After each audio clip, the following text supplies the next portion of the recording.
Hey yo, what's up, y'all? It's your boy Ace. This is Fantasized Football. We are back once again bringing y'all some fantasy football content for the 2021 fantasy football season. And we are doing something a little different today. But I ain't going to tell you just yet. So hold the phone, all right? Before we get into it, real quick, I want to say shout out to you, each and every one of you back there behind your computer, your TV, or listening to the podcast. I love you. Thank you so much for coming by on a weekly basis, showing your boy some love and support. Honestly, it means the world to me. Thank you for helping the channel grow. And if you're new, thank you for giving me an opportunity, coming by and giving me a shot. I hope you do enjoy today's video. If you do, make sure to drop a like, leave a comment, and subscribe to the channel. Help me reach my goal of 200 subscribers on YouTube by the end of the fantasy football season. We are inching closer day by day, baby. We are at over 150 at this point. I mean, I think I'm already over 150, but that is awesome, man. We are halfway, 3/4, whatever you want to call it, to the goal, and that's just so very hype. But yes, let's get into what we're going to be doing today. And do you want to tell them? That's my boy back there if you haven't met him before. No? All right, I'll tell y'all. So I just finished my PPR projections for this season. So what we're going to be doing, right, is we're going to be looking at Fantasy Pros PPR ADP. And the reason we're using Fantasy Pros is because they have like a collection, right, of ADP. Hold on, let me pull this up here. Probably not going to have this on the screen for you guys, but I'm going to, hold on, let me just type this in, Fantasy Pros PPR ADP. So we're using Fantasy Pros because they have kind of like a collection of ADP, right? They use ESPN, RT Sports, whatever that is, Fantrax, and Fantasy Football Calculator to kind of average out ADP. So you get a good idea based on a few different sources, average draft position. So we're going to be using that, and we're going to be looking at my rankings, and I'm basically going to tell you guys whether I think it is too hot, too cold, or just right. We're going to do this like the fucking Three Little Bears of ADP, right? And I'm the Bears, right?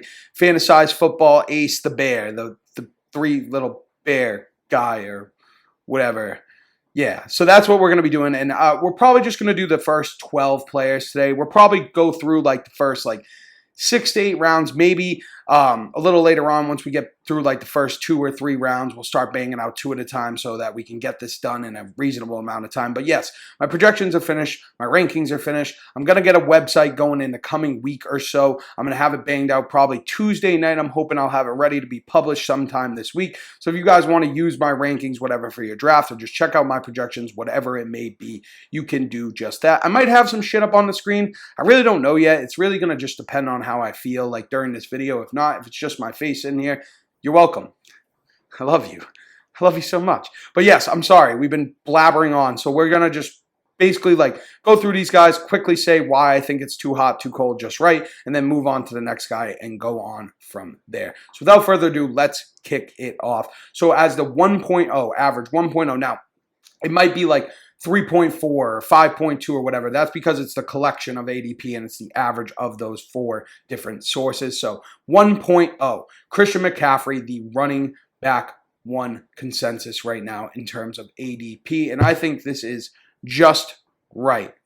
Because Christian McCaffrey last season, he was hurt a lot of the season, of course, but when he did play, he was extremely impactful, and I am not too worried about those injuries carrying over at all. They let him rest at the end of the year to kind of just make sure that he's good to go. He is the focal point of this offense, and especially in full PPR, like we're talking about today, where catches count. He's got Sam Darnold there now.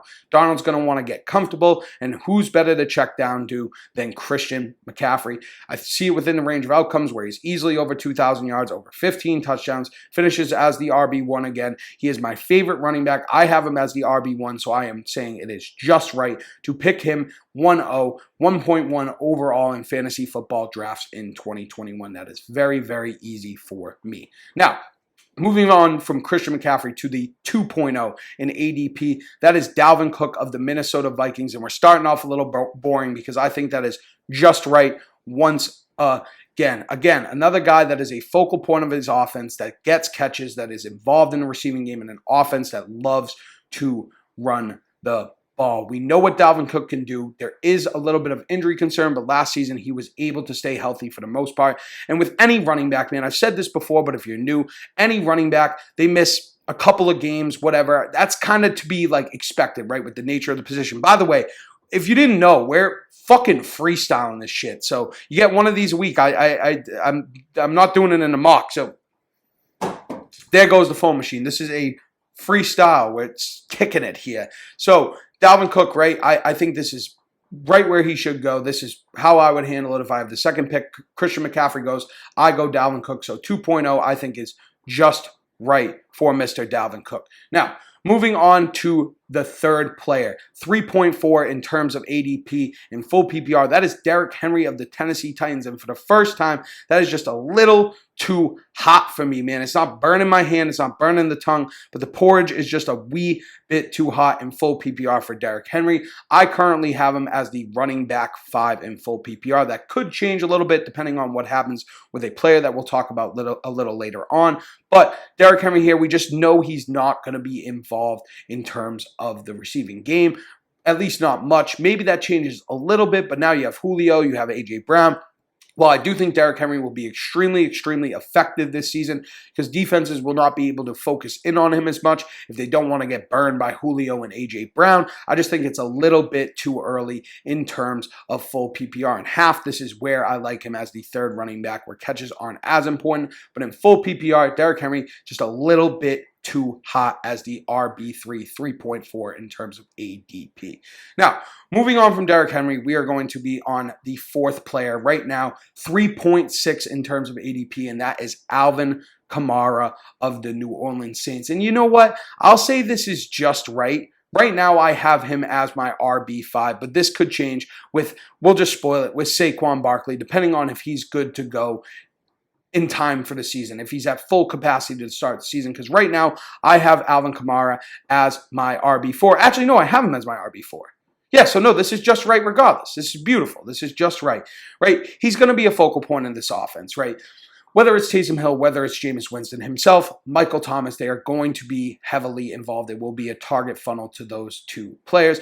Taysom didn't target him as much last season as he probably should have, but I'm sure if they make him the starter to say, hey, listen, you got to get Kamara involved. He's arguably the best player on our roster, so we want him involved in terms of the receiving game. And I have it projected to be Jameis anyways, and if it is Jameis, I do love that for Alvin Kamara. Elite receiving upside. He's not as involved in terms of the ground game, but you know he's going to get his 200 carries. He's got a nose for the end zone, and like I had said, he is going to be heavily involved in the receiving game. Has the upside for 90-plus catches this season, so I am just fine with Alvin Kamara there as the fourth player off the board, 3.6 in terms of ADP. I think that is just right. Now, moving on to the fifth player, 5.2 in terms of ADP. That is Saquon Barkley of the New York Giants. And as of right now, this is too cold for me, y'all. This is too cold. I'm not freezing, but might need a little sweatshirt. You know what I'm saying? Might need a little wool sweater if you want to knit one for me, though.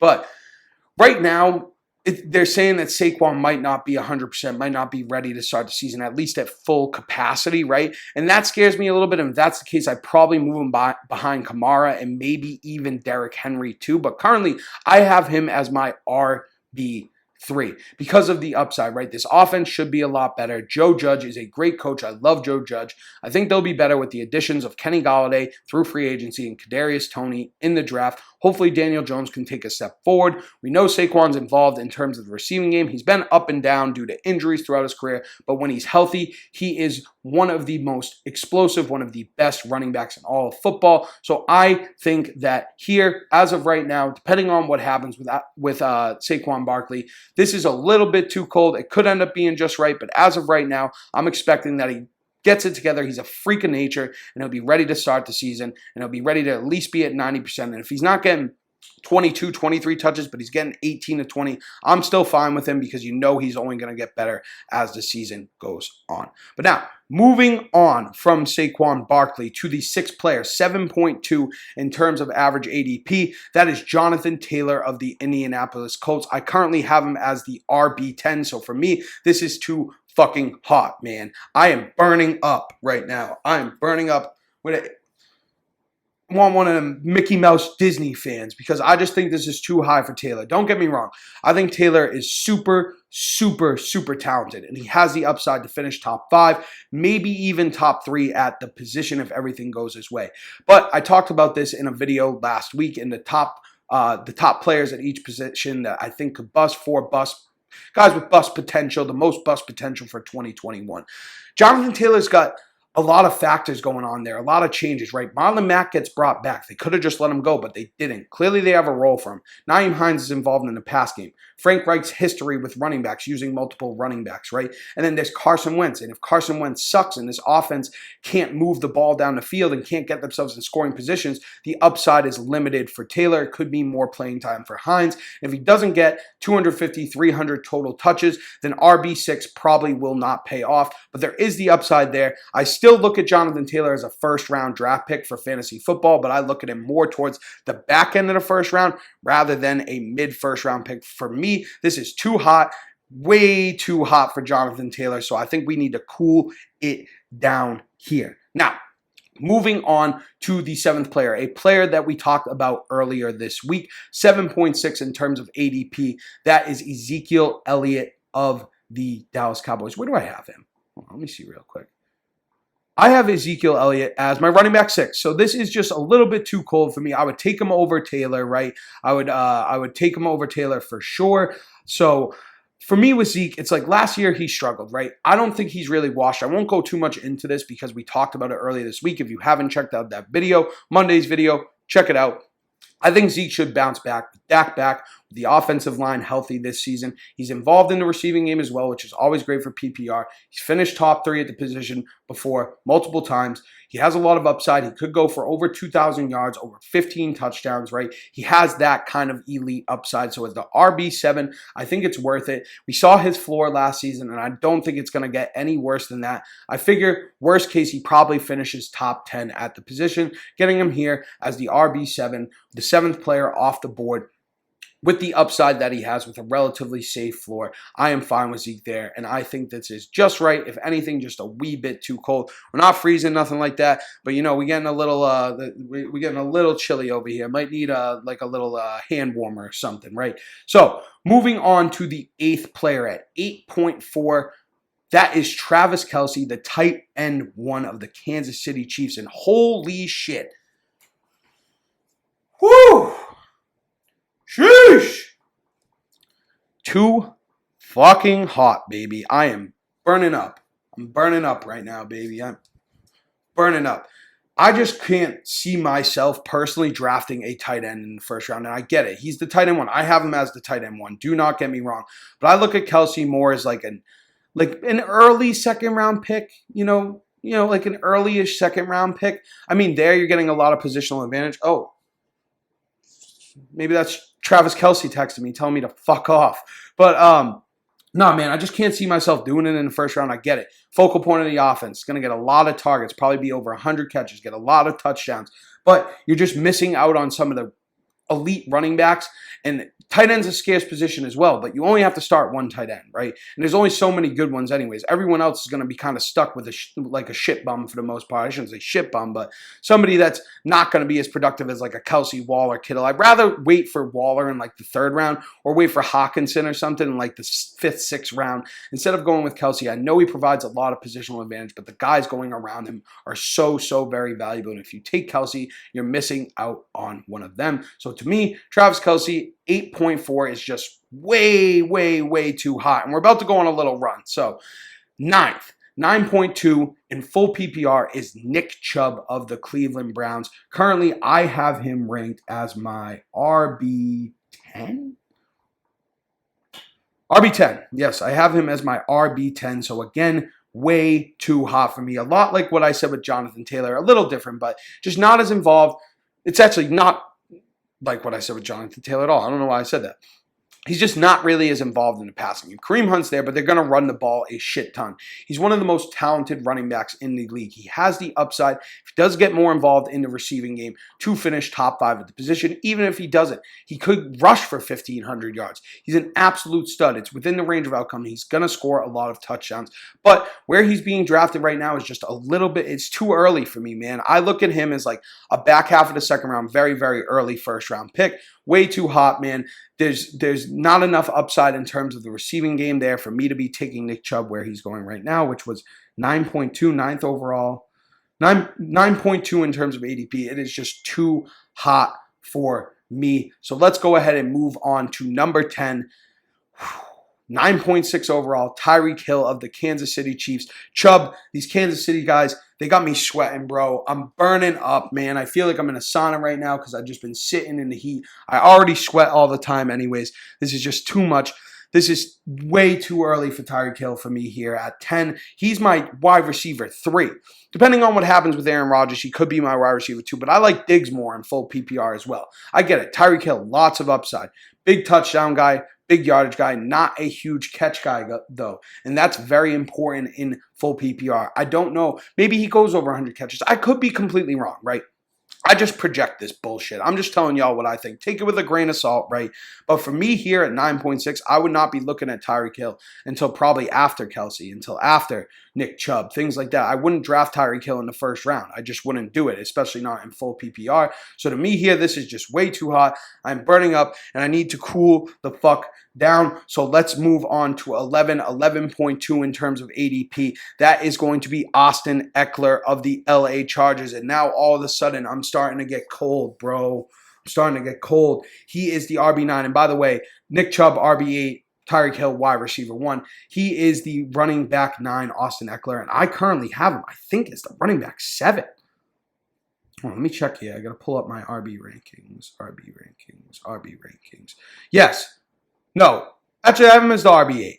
So I'm not too far behind, but this is still too cold for me. In my opinion, Austin Ekeler in full PPR especially, put some respect there, man. It's just like Eckler's going to be so involved in this offense this season. He has the upside to go for a career high in terms of carries. He could be like Alvin Kamara, right? He could be Alvin Kamara if he gets 200 carries, goes for 900 yards, 950 yards on the ground, gets you 5-6 touchdowns. He doesn't have the nose for the end zone as Alvin Kamara has, but that could change this season, and he has the upside to go for like 100 catches. And if he gets 100 catches, gives you 1,800 total yards, 100 catches, and gets you 9 touchdowns, you're going to be so happy that you drafted Austin Ekeler here at 11th, at 11.2 overall. I think this is too cold on Ekeler. I would draft him as early as like 8th overall, especially in full PPR. I think he gets a little slept on because people get nervous because he hasn't been as involved in terms of the running game. He's not really a traditional running back, but he is like the epitome of the pass catching running back. Him, Alvin Kamara, he has a lot of upside. Justin Herbert's there. They're going to target him very, very frequently, going to be a focal point of this offense. So I think this is too cold for Austin Ekeler. And wrapping up picks 1 through 12 here, at 12th overall, you have Davante Adams of the Green Bay Packers, wide receiver 2, 12.0 in terms of ADP. My wide receiver 1 right now, which could change depending on what happens with Aaron Rodgers. But I am projecting that the Packers, Aaron Rodgers, work something out. And if that's the case, Davante Adams is my wide receiver 1. So for here, I'd probably say it's just right. Maybe if anything, a little like a tiny bit hot, because I'm usually going to be taking a running back in the first round. But don't get me wrong, if it starts off with 11 running backs and I'm at the 12th pick and Davante Adams is there, I'll probably just take him. I might just take a running back and then take Davante at the first pick of the second. But 11th, 12th, if it's a huge run on running backs, I do not hate Davante Adams whatsoever if Aaron Rodgers is there. He is my wide receiver 1. So I think that is just right. We're going to give it a just right. We'll end on a just right. So that is it. That is all there is. This was the first episode of this new series, the 3 Little Bears of ADP, brought to you by Ace of Fantasy Football. I hope y'all enjoyed. Let me know down in the comments what y'all thought of this. I thought it'd be a cool way to kind of look at, or not like just kind of like a fun, different way to look at my rankings versus ADP and what we're kind of like what's happening in drafts, at least right now, right? Based on these sources or whatever. Be a fun way to do it, a different way to do it. So let me know if you enjoyed. If you did enjoy, make sure to like, comment, subscribe to the channel. Help me reach my goal of 200 subscribers on YouTube by the end of the fantasy football season. I would really, really appreciate that. Check the description down below for my socials, the podcast. Make sure to follow me on the socials and drop a 5-star review if you do not mind. But we are done. Me, my boy, we are out for today. I hope y'all enjoyed. I will catch y'all next time. And as always, thank you. Love you. Peace.